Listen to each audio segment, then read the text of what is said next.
સ્વસ્થ જીવન માટે જરૂરી છે કે આપણે વધુમાં વધુ વૃક્ષ વાવીએ, પરંતુ વૃક્ષને રોપવા માટે છોડને લાવવા અને લઈ જવા માટે આપણે પોલિથીનની બેગનો ઉપયોગ કરીએ છીએ, જે વૃક્ષને વાવ્યા પછી આ પ્લાસ્ટિકની બેગને આપણે ફેંકી દઈએ છીએ, જેથી પર્યાવરણનું અને જમીનનું પ્રદૂષણ થાય છે. તેમજ પ્લાસ્ટિકના રમકડામાં કચરાનો વધારો થાય છે. પર્યાવરણનું પ્રદૂષણ અટકાવવું.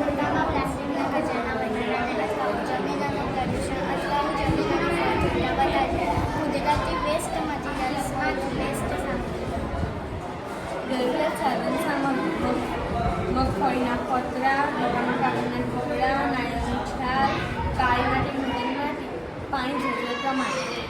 રચના અને કાર્યપદ્ધતિ. સૌપ્રથમ એક મિક્સર જારમાં મગફળીના ફોતરા, નકામા કાગળના ટુકડા, નાળિયેરની છાલ અને જરૂરિયાત મુજબ પાણી ઉમેરીને ભૂકો કરવામાં આવે છે. ત્યારબાદ તેમાં કાળી માટી અને મૃદાની માટી ઉમેરીને ગોળો બનાવી સ્ટીલના ડબ્બામાં ભરીને પોતનો યોગ્ય આકાર આપી એક દિવસ માટે સૂકવવામાં આવે છે. મિશ્રણ સુકાયા બાદ તેને ડબ્બાથી અલગ કરી દેવામાં આવે છે. આ રીતે બાયોડિગ્રેડેબલ પોટ બનાવવામાં આવે છે.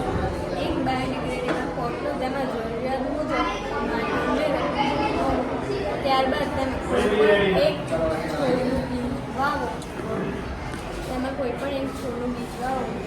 તેમાં જરૂરિયાત પ્રમાણે પાણી ઉમેરો. હવે આ પોટ થોડા સમય બાદ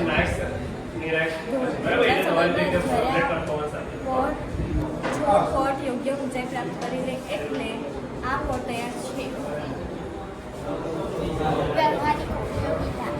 નર્સરીમાં બીજ અંકુર માટે આ પોટનો ઉપયોગ કરી શકાય છે. ગાર્ડનિંગમાં પ્લાસ્ટિકના કૂંડાને બદલે બાયોડિગ્રેડેબલ પોટનો ઉપયોગ કરી શકાય છે.